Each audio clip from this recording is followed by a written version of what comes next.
Ram Ram Ram Sarvebhyaha. Welcome to class number 50. So today we are hitting half century. Welcome to class 50 of learning to chant Sriman Narayaniyam. We'll begin with the Dhyana Shloka. Gurureva gatir gurumeva bhaje gurunaiva sahasmi namo gurave na guroh paramam shishurasmi guroho matirasti guru mama pahi guro Shrikanto matulo yasya janani sarvamangala janaka shankaro devastham vande kunjaradanam पीताम्बरं करविराजित शंख चक्र कौमोदकी सरसिजं करुणा समुद्रं राधा सहायमति सुंदर मंदहासं वातालयेशमनिशं हृदि भावयामि. We will begin revision from 6th shloka of 26th dashakam. Spurti, you can begin.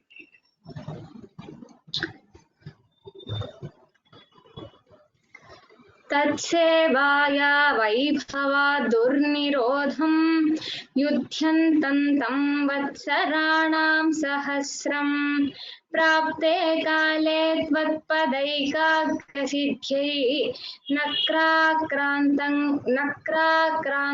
हस्तिवर्ग्यं व्यधास्त्वम् पार्थिव्यक्त प्राक्तनज्ञानभक्तिः शुण्डोत्क्षिप्तैः पुण्डरीकैः समर्चन् पूर्वाभ्यस्तन्निर्विशेषात्मनिष्ठं स्तोत्रं श्रेष्ठं सोन्वगादीत् परात्मन् श्रुत्वा स्तोत्रं निर्गुणस्थं समस्तं ब्रह्मेशाद्यैर्नाहमित्यप्रयाते सर्वात्मा त्वं भूरि कारुण्यवेगात् तार्क्ष्यारूढः प्रेक्षितो भूः पुरस्तात्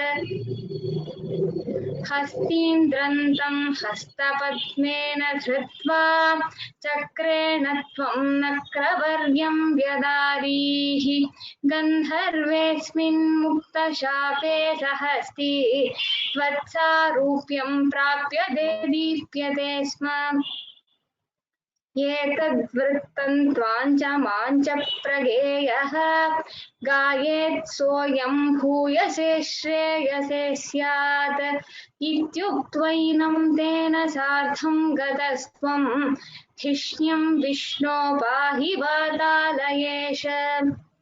इति श्रीमन्नारायणीये गजेन्द्रमोक्षं नाम षड्विंशतितमं दशकं समाप्तं. नारायणाखिल गुरो भगवन्नमस्ते. अथ सप्तविंशतितमं दशकं दुर्वासासुरवनिताप्तदिव्यमाल्यं शक्राय स्वयमुपदाय तत्र भूयः नागेन्द्रप्रतिमृदिते शशापशक्रं काक्षान्तिस्त्वदितरदेवतांशजानाम् शापेन प्रथितजरेथ निर्जरेन्द्रे देवेष्वप्यसुरजितेषु निष्प्रभेषु शर्वाद्याः कमलजमेत्य सर्वदेवाः निर्वाणप्रभवसमं भवन्तमापुः.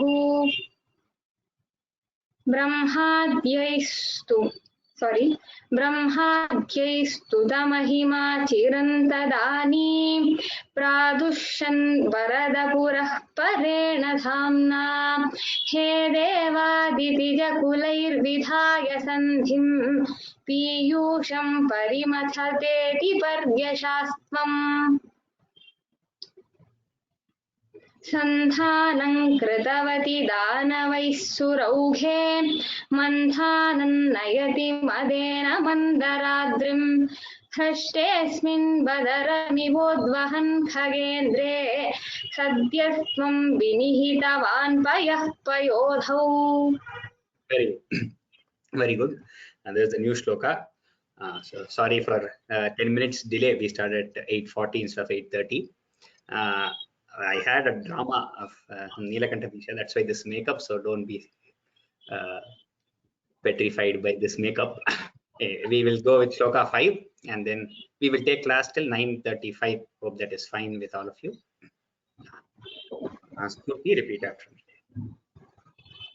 Adhaya आधाय आधाय Drutamatha धृतमथ धृतमथ Vasukim वासुकिं वासुकिं Varatram वरत्रां वरत्रां Pathodho पाथोधौ पाथोधौ Nihita विनिहित विनिहित Sarvabija सर्वबीज सर्वबीज Jale जाले जाले Prarabdhe प्रारब्धे प्रारब्धे Mathana Vidho मथन विधौ मथन विधौ Surasuraistaihi सुरासुरैस्तैः सुरासुरैस्तैः Vyajatvam व्याजात्वं व्याजात्वं Bhujagamukhe भुजगमुखे भुजगमुखे Akaroho अकरोः अकरोः Urarin सुरारीन् सुरारीन् Adhayadrutamata आधाय द्रुतमथ आधाय द्रुतमथ Vasukim Varatram वासुकिं वरत्रां वासुकिं वरत्रां Adhayadrutamata Vasukim Varatram आधाय द्रुतमथ वासुकिं वरत्रां आधाय द्रुतमथ वासुकिं वरत्रां Pathodho पाथोधौ पाथोधौ Vinihita विनिहित विनिहित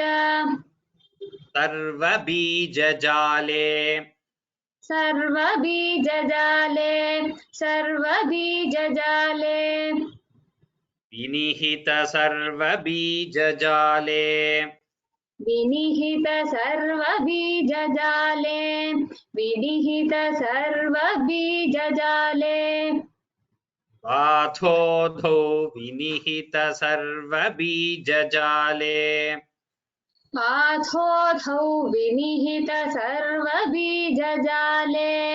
पाथोधौ विनिहित सर्वबीजजाले Prarabdhe प्रारब्धे प्रारब्धे Mathana Vidho मथन विधौ मथन विधौ Surasuraistaihi सुरासुरैस्तैः सुरासुरैस्तैः Prarabdhe Mathana Vidho Surasuraistaihi प्रारब्धे मथन विधौ सुरासुरैस्तैः प्रारब्धे मथन विधौ सुरासुरैस्तैः Vyajatvam व्याजात्वं व्याजात्वं Bhujagamukhe भुजगमुखे भुजगमुखे Akarosurarin अकरोसुरारीन् अकरोसुरारीन् Bhujagamukhe Karosurarin भुजगमुखे करोसुरारीन् भुजगमुखे करोसुरारीन्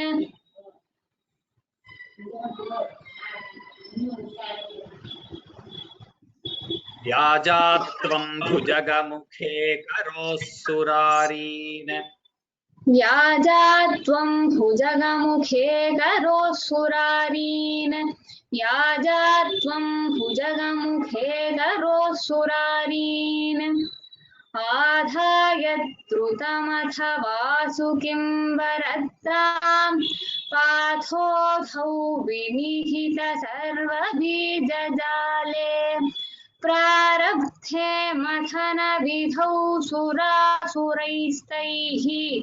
व्याजात्वं भुजगमुखे करोऽसुरारीन्. Very good. So first I will give you, I think most of all of you would have received the results of the Parayanam, and so yeah, let me give some feedback on the Parayanam test that was done. So the results have been published. All of you should have got it. So someone has asked, what is Nirargalata in Parayanam? So in Nirargalata means fluency. Argala means you stop, you get cut somewhere. Nirargalata is how fluently you read it without getting stuck while reading. That being answered. So everyone who participated and everyone who is attending class, I see, and all the judges also said that, and even in the memorization test, we see that the Shraddha and Bhakti that you have towards the class is exemplary, to say the least. I actually fortunately met two of the attendees in person.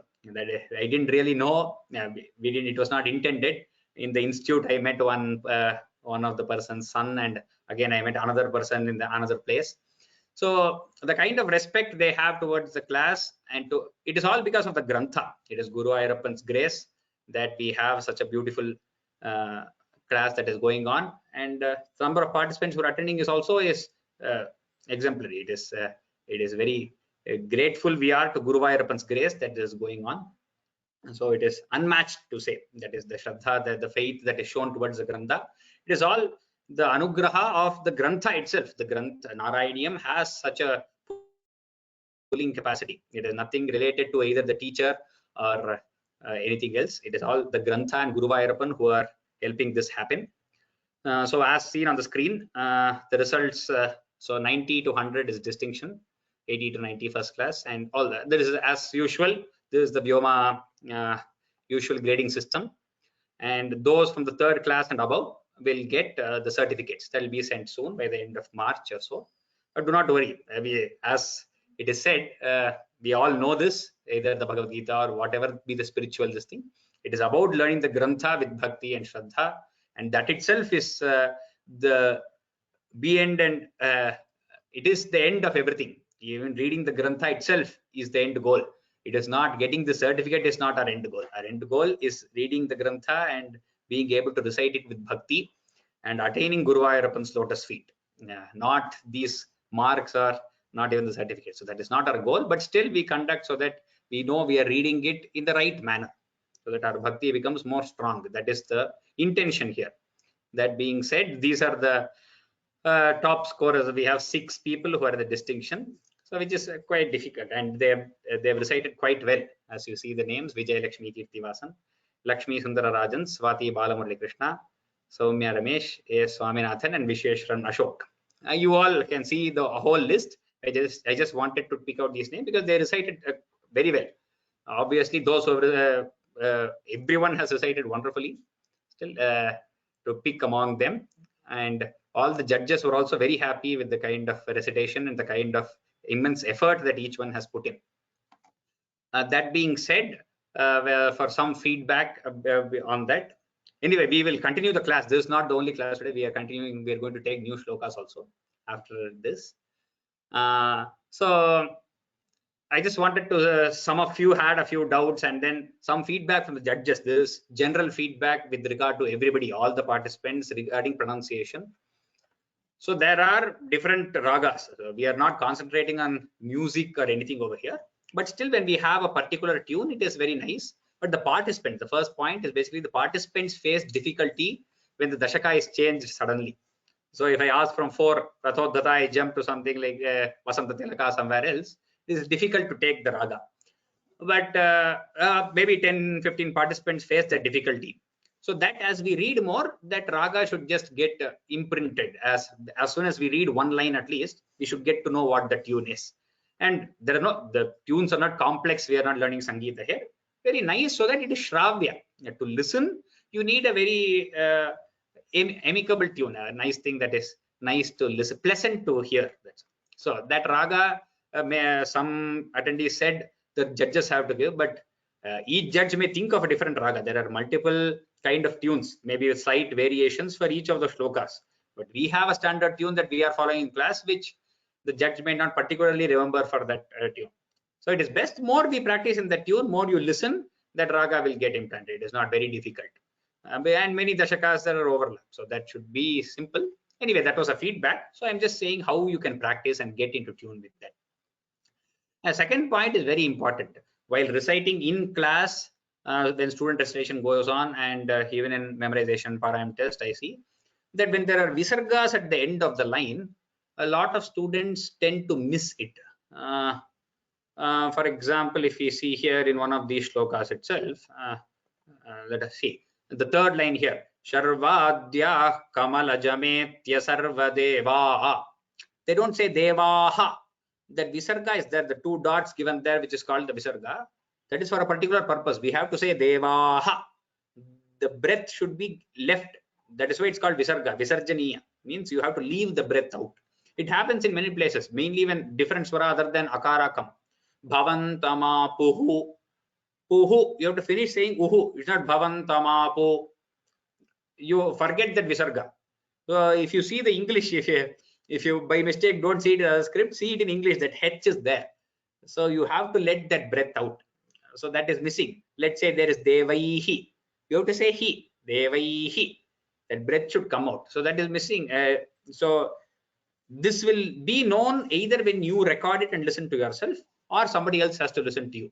I see in the Telegram group, many of you are thinking of forming groups. Some of you have already formed, and you decide as a group you are practicing in 4 or 5 people. That is very good to do. You take a group of 4 or 5 people and you recite to each other, and then try to point out mistakes in each other's recitation.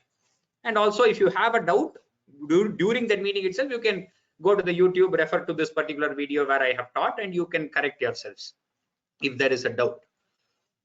And the next is dirgha and hrasva swaras.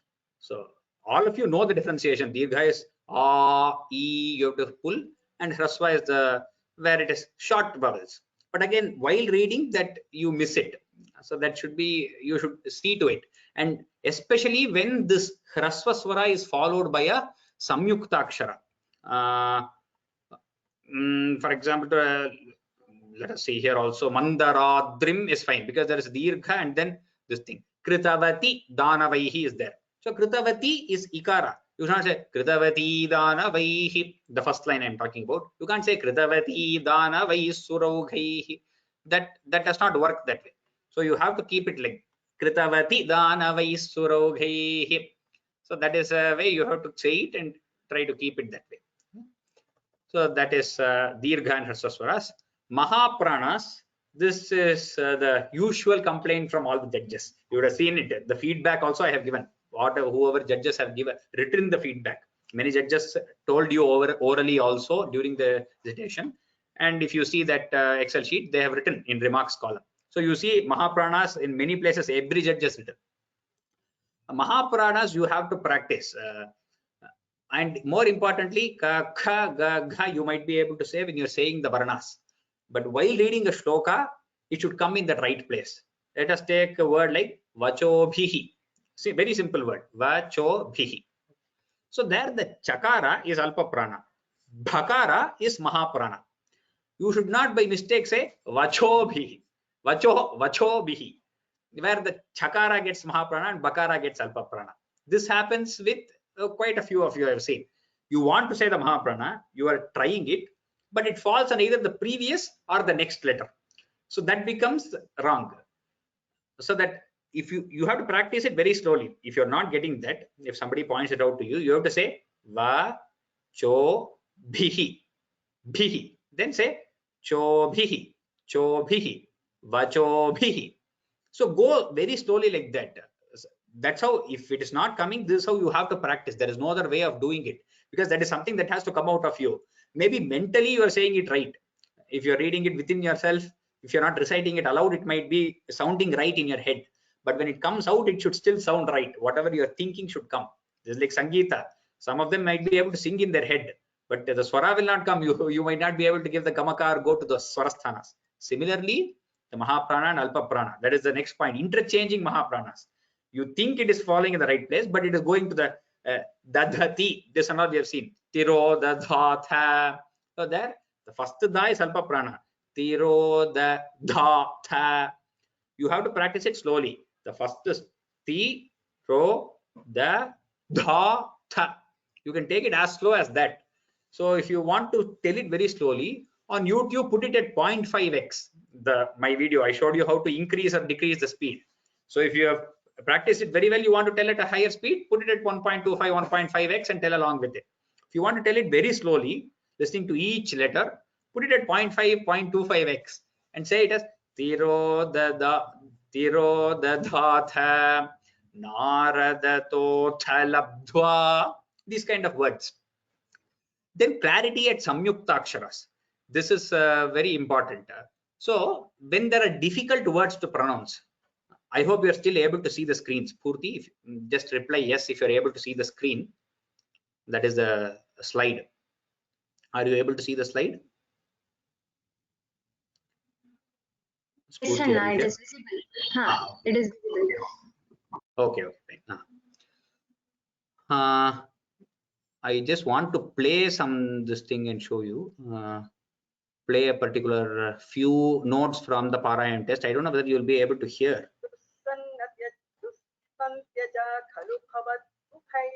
Are you able to hear Spurti?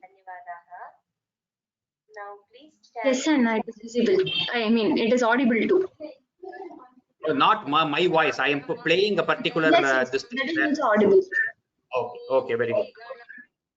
But then it is very feeble though. Okay, let me just try.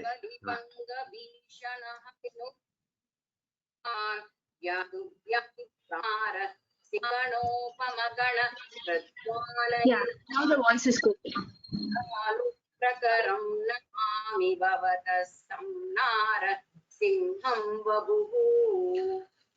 You see, you are able to hear, I think. So here in this particular clip that I played, the Mahapranas were not there. I will just replay it again so that you are able to hear.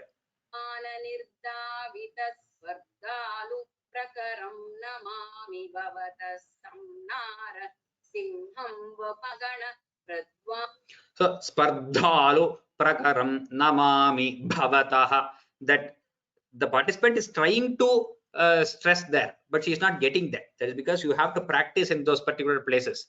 Then continue listening.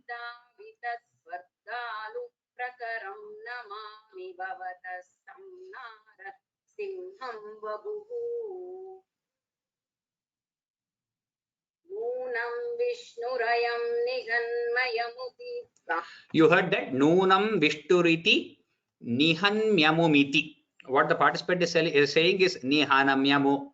So those places, Nihanmyamum is Hanmyamum is not an easy word to pronounce. It is not that simple. Your tongue has to roll. But just because you have to get through that at the same speed, do not say something that comes. So in a lot of Samyuktakshara, there are difficult words in Narayaniam. It is not simple. It is not straightforward. There are difficult words in a lot of places. Take it very slowly there when you are practicing.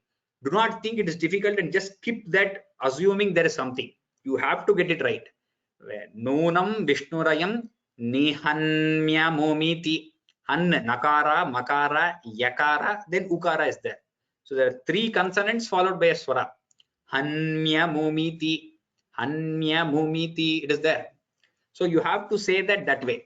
A lot of this general, where many people are Samyuktaksharas, or let us say there's a long word. In print, you see some lines are just complete, very long. So you get kind of overawed by that particular phrase over there, and whatever letters are not there, you say, and you somehow just complete the line. That is not what we want.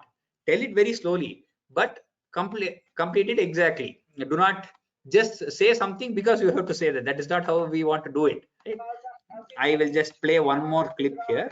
Just wait for that.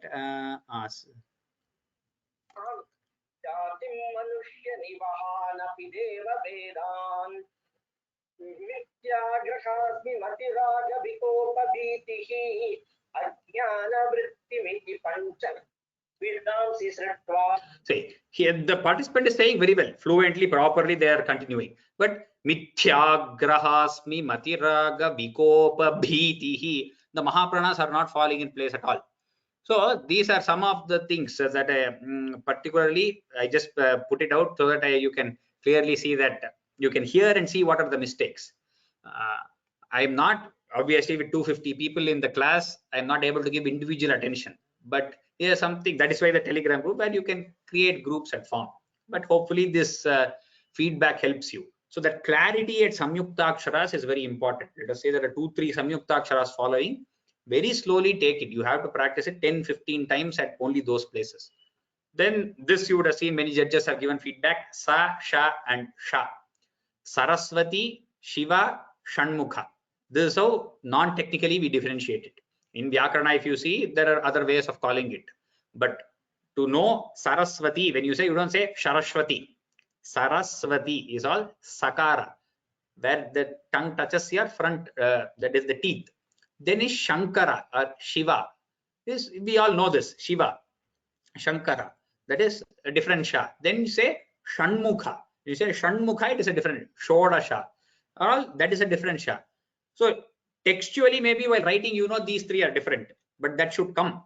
And that's why the regional accent, when I said, I know in Tamil, and many of you are Tamil, our mother tongue is Tamil, but it is not a handicap. We also that just it should be practiced, it should be learned. Only because we have Kanga, Chanya in Tamil, that does not mean we cannot say the other things. Kaka is different from Wango. We don't say Wanko, or we don't say Gaga for Kaka. So we know the difference between Ka and Ga. That is why you should not keep the Tamil script. Try to keep some other language script. Even English is better, I would say, where the Ga and Ka are different. So that Prathama and third Varga, that should be very different. Next, you should learn the Mahapranas also. Ka, Kha is different. Ga and Gha are different. Regional, both, even though Malayalam has it, we know a lot of people whose mother tongue is Malayalam. They are also not able to get the difference between Ta and Da. It gets mixed up, even though the script actually has it. So that regional accent somehow we have to overcome. But still, we should put in all the effort to do it. I know we have had cases where my mother has taught people like that, and they recite wonderfully now. So it is not impossible. Everybody can do it. Every one of us can recite it very well. Similarly, raga versus no raga. This is again, you can anything. All these shlokas can be recited without raga. You can say Sandrananda Bodhatmakam Anupamitam Kaladeshavadibhyam Nirmuktam Nityamuktam Nigama. It is possible. Nothing wrong with that. There is no rule that you should tell it in any swara or anything. But for pleasantness of hearing, raga is nice. So we are putting a simple raga. You don't need to know swara or anything. You do not need to be a musician to follow this raga. More you listen, it should easily come. There is no gamaka, nothing we are trying here. I am also not a musician, so very simple raga. So this is the general feedback from both judges and whatever. I listened to all the Parayanam tests as much as possible. So since there were multiple rooms, sometimes I just went on going to different rooms, but most of it is there. I heard most of you reciting. So that is the general feedback. I think this I'll tell you in the end this one. So any questions that are there for all this? Okay, a lot of questions have come up. Just say something related to whatever I said. Spreadsheet cannot be open. I'm sure everybody is able to open the spreadsheet and they've seen it, so that should be possible. You just have to reload, scroll. Sometimes just scroll up and down, it'll appear on the spreadsheet. As soon as you open, it doesn't appear, but if you scroll up and down, then it appears. I have sent the results by mail. I will try to send it on Telegram group also. Then later we will publish a PDF on the web page. If you have not received it, you should just check your mail. I don't know what the certificate will have printed on it. Somebody has asked. Certificate is general certificate. If you have received it before, you know. Do not worry. When you get the certificate, you will know. what the certificate will have. Okay. The test has made us practice more. Yes, a lot of you had practiced a lot, I know. Okay. Okay, many of you are saying the test not received, but I'm sure I sent a mail only at 7 o'clock or so. So if you have received a mail from me, search in your mailbox in different folders. That should be it. As another person, as Swanathan sir said, if it's not loading, just scroll up and down, it'll be there. So don't worry about it. That should be there. Not opening the spreadsheet is one thing, but just scroll up and down, it should open. Okay. Yeah. So now we will go to the next shloka, and then we will have only student questions today at the end. No. Okay, Spurti, you can repeat after me. We'll go to shloka number 6. Shubhdadrau. Shubhdadrau. Shubhdadrau. Shubhita jala.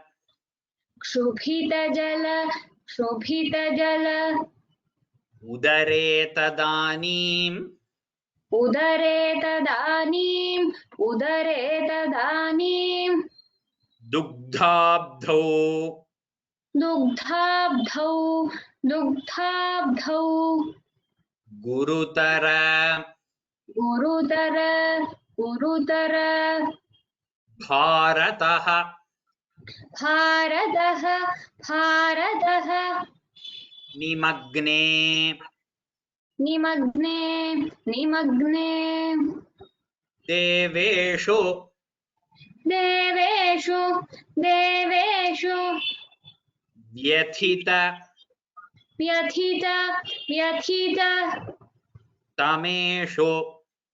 Tameshu. Tameshu. Tatpriyaishi. Tatpriyaishi. Tatpriyaishi. Pranaishihi. Pranaishihi. Pranaishihi. Kamathatanum. Kamathatanum. Kamathatanum. Kathora prishtham. Kathora prishtham. Kathora prishtham. Shubdhadrau. Kshubdhadrau. Kshubdhadrau. Shubhita jalodare. Shubhita jalodare. Shubhita jalodare. Tadanim. Tadanim. Tadanim. Shubhita jalodare tadanim. Shubhita jalodare tadanim. Shubhita jalodare tadanim. Shubdhadrau. Shubhita jalodare tadanim. Kshubdhadrau. Kshubhita jalodare tadanim.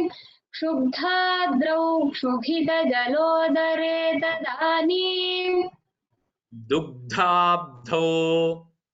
Dugdhabdau. Dugdhabdau. Gurutara bharataha. Gurutara bharataha. Gurutara bharataha. Nimagne. Nimagne. Nimagne. Gurutara bharato nimagne. Gurutara bharato nimagne. Gurutara bharato nimagne. Dugdhabdhau gurutara bharato nimagne. Dugdhabdhau gurutara bharato nimagne. Dugdhabdhau gurutara bharato nimagne. Deveshu vyathitatameshu. Deveshu vyathitatameshu. Deveshu vyathitatameshu. Tatpriyaishi. Tatpriyaishi. Tatpriyaishi. Deveshu vyathitatameshu tatpriyaishi.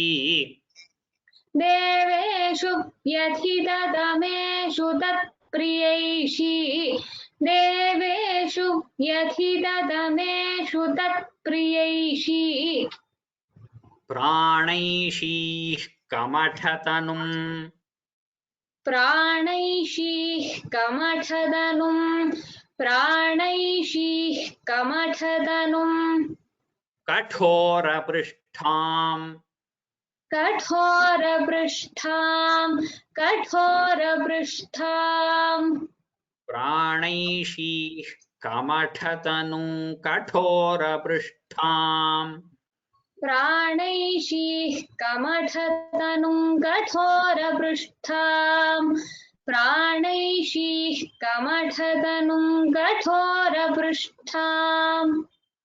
So this shloka is a very nice example for the samyuktaksharas that I was telling, the difficulties in samyuktaksharas. 2 points with samyuktaksharas you have to remember very well. I will describe both here.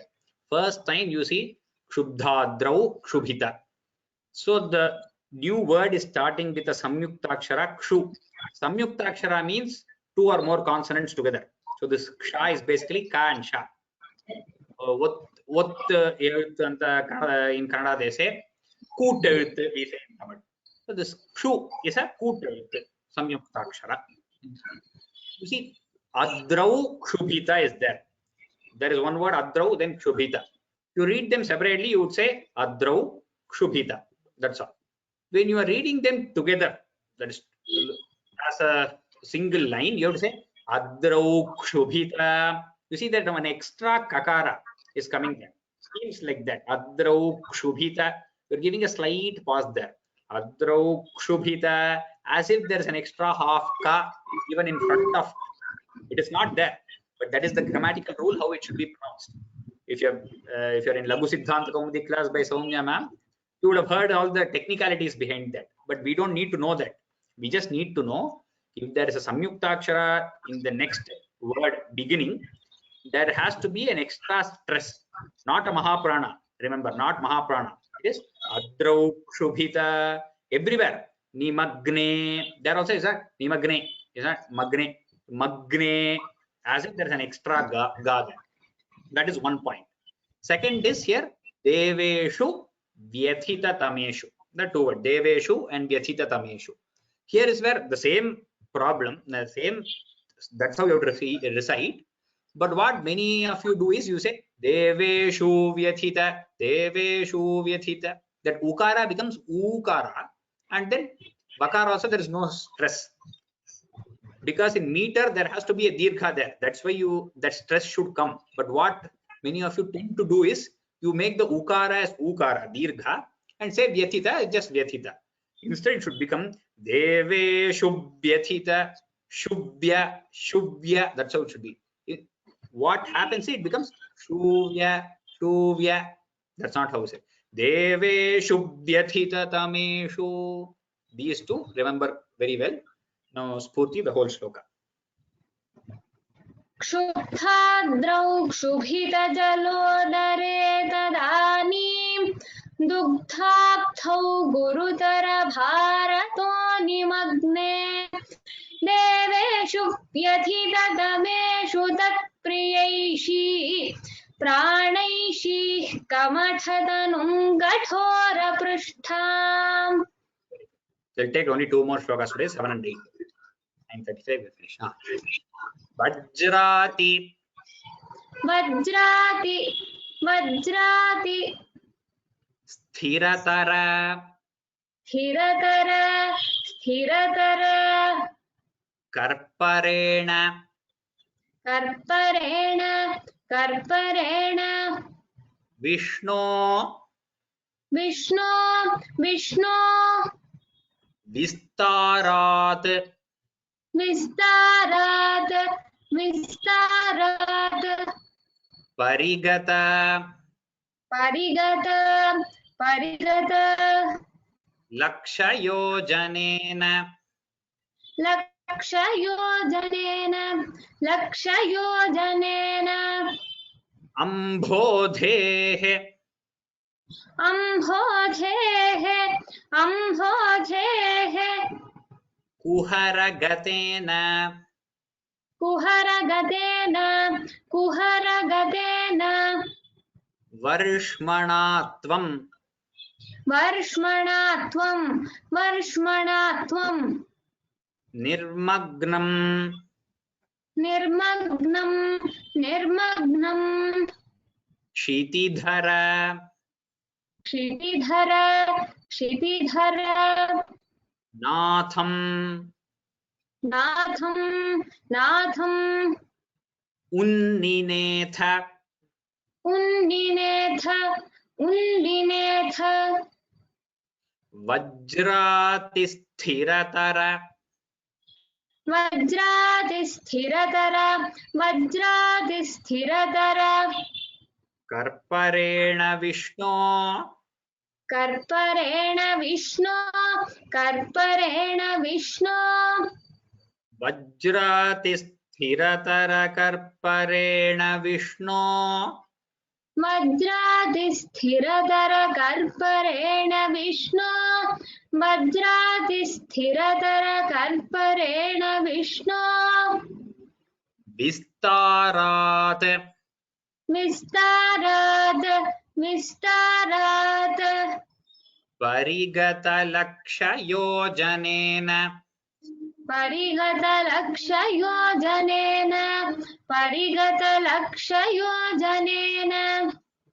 विस्तारात् परिगतलक्षयोजनेन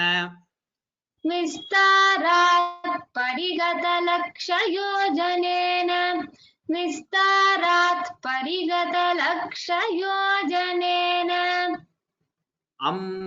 अम्भोधेः कुहरगतेन कुहरगतेन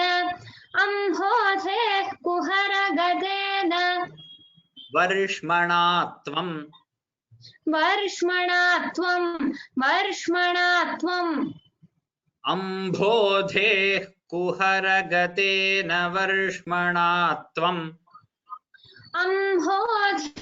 कुहरगतेन वर्ष्मणा त्वं अम्भोधेः कुहरगतेन वर्ष्मणा त्वं निर्मग्नं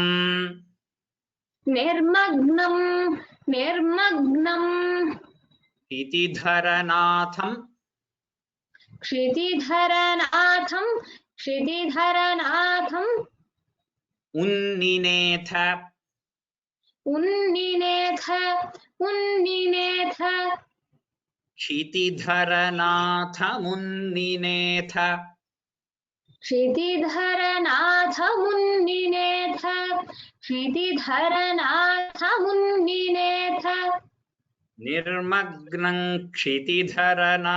उन्निनेथ क्षितिधरनाथमुन्निनेथ निर्मग्नं क्षितिधरनाथमुन्निनेथ वज्रातिस्थिरतर कर्परेण विष्णो विस्तारात् परिगतलक्षयोजनेन अम्भोधे कुहरगतेन वर्ष्मणा त्वं निर्मग्नं क्षितिधरनाथमुन्निनेथ. One more very important point. Parayanam is not very simple. You should not think memorization is very difficult and Parayanam is very simple. Both have their difficulties. For memorization, as I have told you before, you have to at least repeat the shloka more than 100 times. 105 is the usual number to get it imprinted in your brain. Similarly, for Parayanam, at least 40-50 times you should have read the shlokas. Only then it will run along as you see the letters. You should not be finding it difficult to see every letter and say. As you see it, it should keep running. So at least 40-50 times you should have read those verses. And usual revision paddhati is like this. First day you should read it 10-15 times. Each shloka separately, five at a time. 5 times you can read each shloka, and then like that 3-4 times. Then you should do it next day probably 2-3 times. Then 4 days later you should read them once or twice. Then a week or 10 days later. So that's how your the memory improves. You should not write, if I say 50 times, it's not like over 3-4 days you read it 50 times and then you would have forgotten again. So this 50 should be divided kind of exponentially over a long time. That is usually a memory trick, how things are stored in the memory. You should keep increasing the days and keep reducing the time. Like after a month, you should again read it once. After 2 months, you should read it once. Or else you again forget. It seems like a very new shloka. For example, if you have not read the first 5 dashakas for a long time, you open it and see it seems very new, like you've never known the shloka at all. So that should not happen. Every 4 or 5 months once you should. Then when you develop reading Samskrita, then it will become very simple. Last shloka for the day is Purti. Unmagne. Unmagne, unmagne. Jhatiti tada. Jhatiti tada, jhatiti tada. Dharadharendre. Dharadharendre, dharadharendre. Nirmethuhu. Nirmethuhu, nirmethuhu. Dridhamiha. Dridhamiha, dridhamiha. Sammadena sarve. Sammadena sarve, sammadena sarve. Avishya. Avishya, avishya. Dvitaya gane. Dvitaya gane, dvitaya gane. Api sarparaje. Abhisarparaje, abhisarparaje. Vaivashyam. Vaivashyam, vaivashyam. Parishamayan. Parishamayan, parishamayan. Avivridhastan. Avivridhastan, avivridhastan. Unmagne jhatiti. Unmagne jhatiti, unmagne jhatiti, unmagne jhatiti. Tada dharadharendre. Tada dharadharendre, tada dharadharendre. Unmagne jhatiti tada dharadharendre. Unmagne jhatiti tada dharadharendre. Unmagne jhatiti tada dharadharendre. Nirmethur dridhamiha. Nirmethur drudhamiha, nirmethur drudhamiha. Here again, it may be difficult. So how you have to practice this is nir me thur dr. So that thur dridha, while you are reciting, these are the kind of places when reciting as Parayanam, if you find it difficult, some people just skip it. They say nir me something. They just put in some syllables there to complete the vritta and then they just go forward. That should not how it should be done. Take the effort to say thur dr, dr, make it dr, then thur dr, thur dr. You don't have to make sense. You have to get the pronunciation right somehow. That is the main issue here. Nirme thur dridhamiha, then sammadena sarve. Nirmethur drudhamiha sammadena sarve. Nirmethur drudhamiha sammadena sarve. Avishya. Avishya, avishya. Dvitaya ganepi. Dvitaya ganepi, dvitaya ganepi. Sarparaje. Sarparade, sarparade. Avishya dvitaya ganepi sarparaje. Avishya dvitaya ganepi sarparade. Avishya dvitaya ganepi sarparade. Vaivashyam parishamayan. Vaivashyam parishamayan, vaivashyam parishamayan. Avivridhastan. अविवृधस्तान अविवृधस्तान वैवश्यं परिशमयन्न विवृधस्तान् वैवश्यं परिशमयन्न विवृधस्तान वैवश्यं परिशमयन्न विवृधस्तान उन्मग्ने झटिति तदा धराधरेन्द्रे निर्मेथुर्दृढमिह सम्मदेन सर्वे आविश्यत्वितय गणेऽपि सर्पराजे वैवश्यं परिशमयन्न विवृधस्तान्. Very good. Now, before ending the class, just and before I recite these 4 shlokas, I'm going to open a couple of polls regarding the discourse. Just read them. That do you want the discourses to continue? And just answer them. I think they will appear on your screen, yes or no. So these discourses are happening, you all know. Should the discourses continue?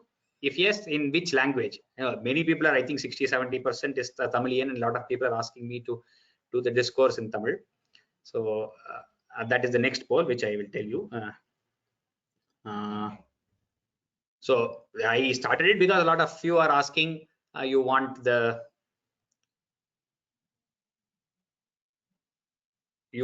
know the meaning. And this last week discourse, I did only 2 dashakams. That's how I went into too much detail, and then I could complete only 21 and 22.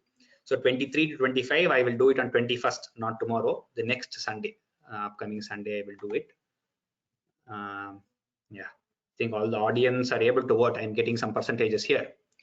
So yeah, so all of you, I think 62% of you have voted. That is quite good enough. I think 1 minute it has been. I close the poll. I have got my answer. 98% of you have said yes, and 2% says no. I just wanted to get to know if you really wanted to follow the discourses, and I'll just close this poll. Next one, I will ask. So should it be in Tamil or English? So that is the next poll you will get. English covers a larger audience for the whole thing. For those of you who do not know English, who do not know Tamil, and I'm fine with both the languages. The Tamil, the kind of regional this thing comes in, and I can do it in only 3 or 4 languages, but this is most covering. Okay, this I think Tamil English is like 50-50, so I will continue with English.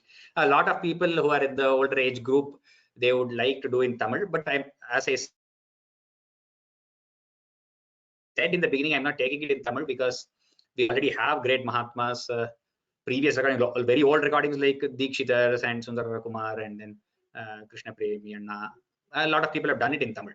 And currently on YouTube, it is a Balaji, Erode Balaji Bhagavatar, and Dushyant Sridhar. They're all available. Each one has their own ways of dealing with it.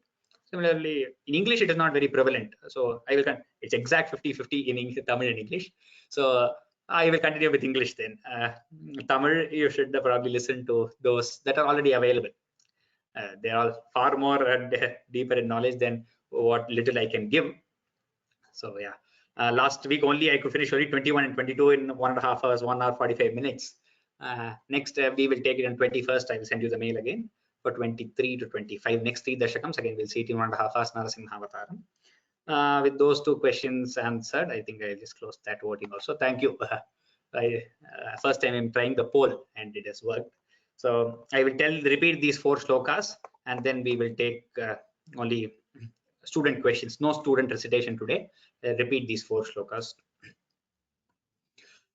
Adha yadrutamath vasukim varatram pathodho vinihita sarva bija jale prarabdhe mathana vidho sura suraistaihi vyajatvam bhujagamukhe karosurarin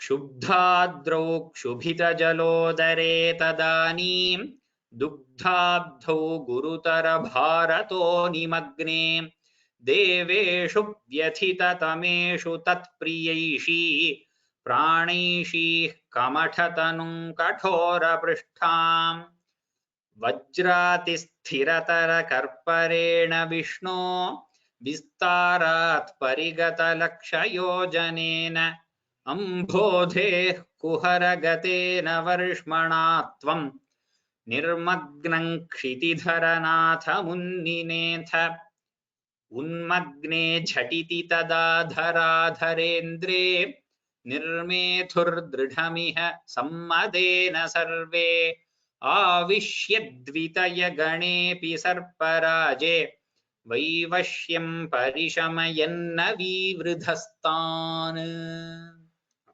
That was the previous announcement. That's all. Next Saturday class as usual at 8 o'clock. So this was one off today 8:30, and 21st March we'll have discourse session. Now you all can raise your hands for questions. First, I'll answer those questions on to the. 25.4 is Hanu, not Hanum. Somebody had. Both are fine, but we'll stick to Hanu. Okay. Other feedback. Well, there's no more questions. You can raise your hands for questions. I think regarding discourse or the Parayana, we will take the questions.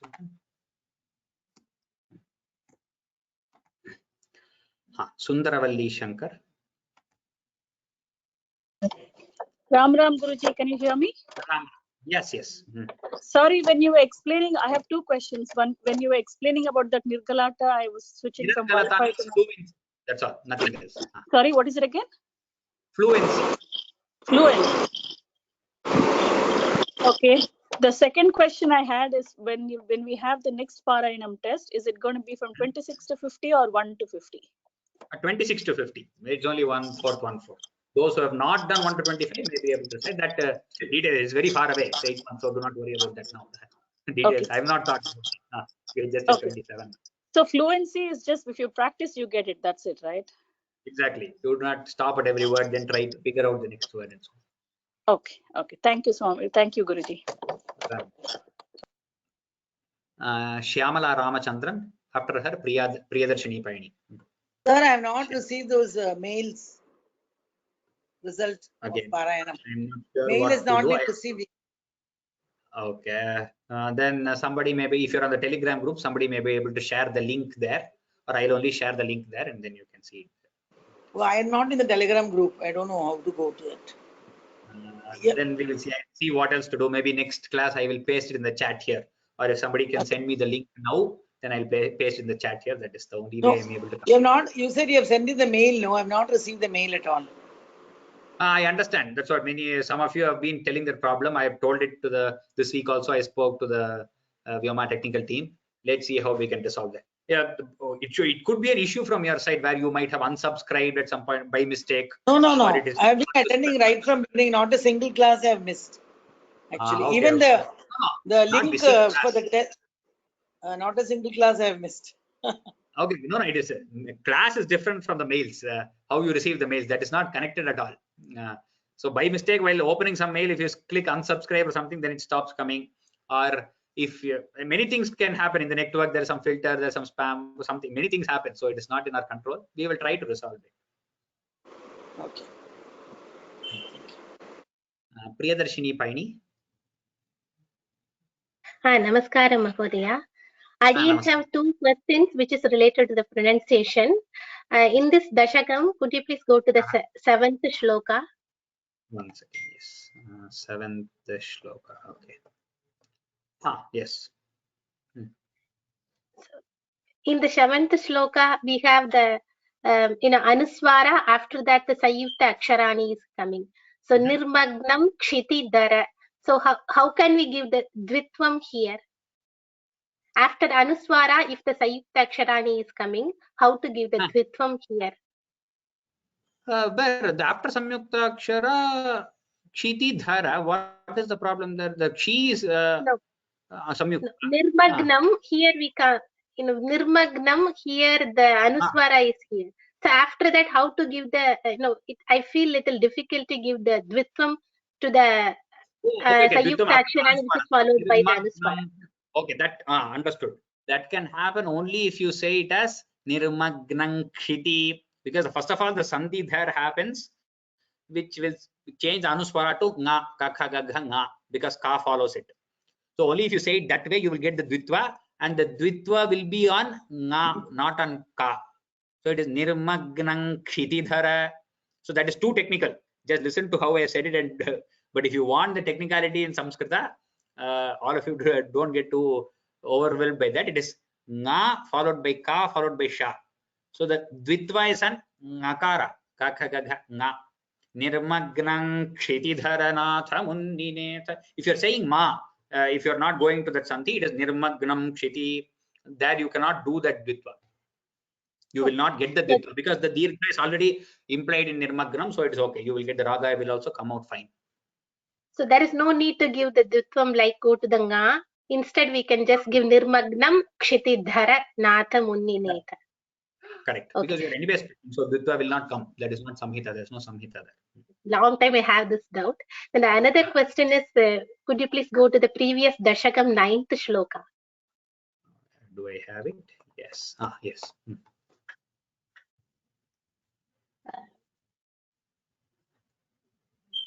You see it? Yes. Here in the second line, nakra variyam.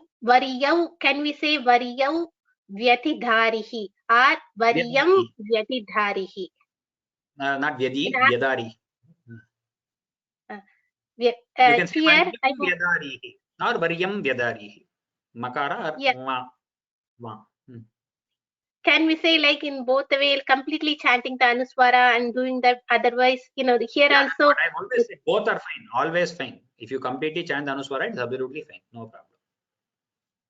Oh, here also before va, if Anuswara is coming, then we have to say vyadhari.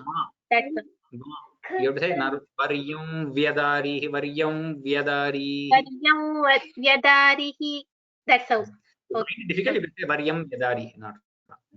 Okay, but we can give that half va. That's what I was asking. Okay. Thank you so much for explaining. This thing link I pasted, the results link I pasted in the chat. Those who have not received the mail can use that. Next, Kalpana Rajagopal. Then after her, Jyoti Shanai. Kalpana Rajagopal. Namaskaram, Guruji. This is regarding the result only. I have not yet received the mail. That's why. That's what. So I pasted the link in the chat. I think you can use that. Acha. Okay. Okay. Thank you very much. Ram. Jyoti Shanai. Ram. Jyoti Shanai. Ram Guruji. Ram. I have a question. I mean, for you, it will be a simple question. I mean, it looks stupid. The first one, which you said, the things to improve when reciting, there were 8 points, and I've understood second to 8. Now, the first one says ragas for different dashakam. So, dashakam I understood, but what are vruttas? Vrittas means chandas. The chandas we are using is also known as, they're technically a little slightly different, but they are also known as vritta. That means the breakup. Is that the breakup or is it the chandas only? No. The chandas itself has another name as vritta. They're technically different, but they are synonymously used. Chandas and vritta. Okay. And my second question relating to that is, I find when I'm practicing, suppose like I know that ragas come only with practice, and almost I'm doing it the same way which you're telling, like, first means I may not be counting as 50, but I found that suddenly I thought for revision, if suppose you were to take today, in case you were to take and you start from 25-6, so I found before doing the 6th, I had to mentally revise the first one to get the raga, and then only I got the 6th one. So is there any tip which you can give me? Because it's always the first shloka that sits in our head for every dashaka. Whenever we start a new project, the first thing, that is first impression when we like that, so the first shloka sits in our head. After practice each shloka, as soon as any new shloka that you come across also, as you are reading the first line, you will get to know the vritta, that is the chandas. The raga will automatically come. That's how imprinted in the brain it will become. I'm sure if you learn the whole of Narayaniyam and you are able to read it comfortably at a very good pace, then 90% of the Sanskrit literature, if you come across a new shloka, you should be able to put a raga to it, because so many chandas have been dealt with in Narayani. Because I remember last time Spurti started the revision with 6th one, so I thought in case you have to take, so I suddenly said 6, then I had to do the first and then I got the 6th. So I understand the problem that you. Yeah. Okay. Thank you very much, Guruji.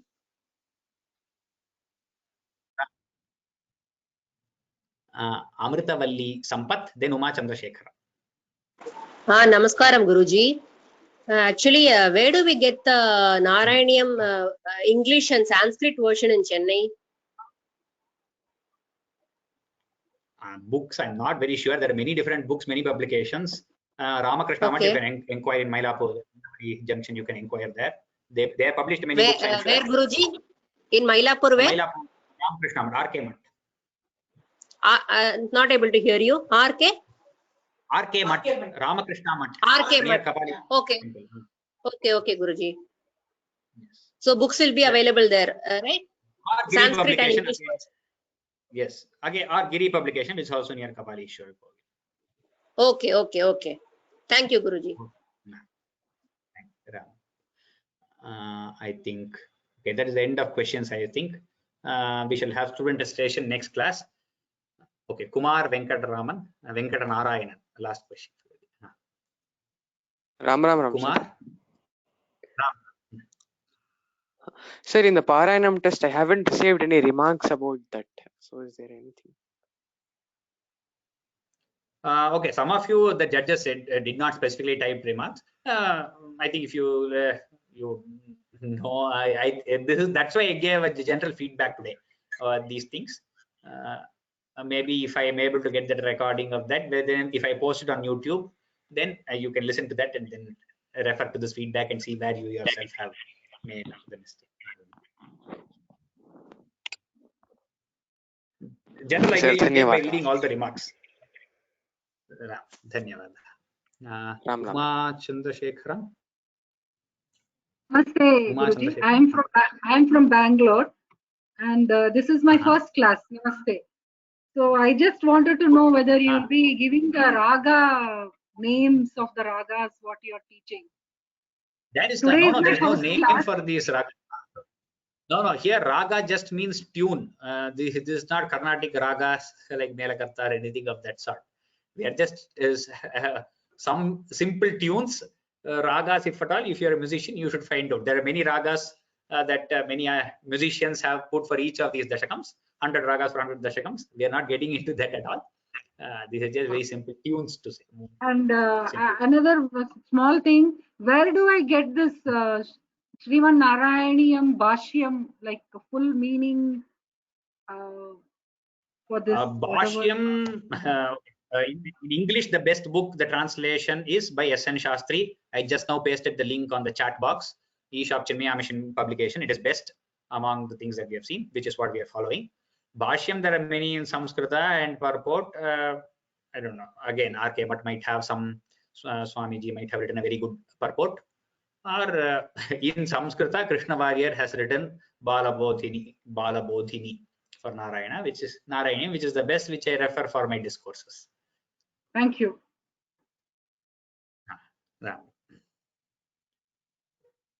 Transliteration, I have no idea. I will see if transliteration best is there. Transliteration, I say you copy this in Samskrita, put it on the transliteration tool available on the web. Learn Sanskrit.in or something. There's a transliteration tool which does to IAST or Roman transliteration. You can use that. It is best. Ram Sarvebhya Shubhamastu Shubharatri. Thank you. Thank you. Shanivasare Drakshayamah. Shubham Bhuyat.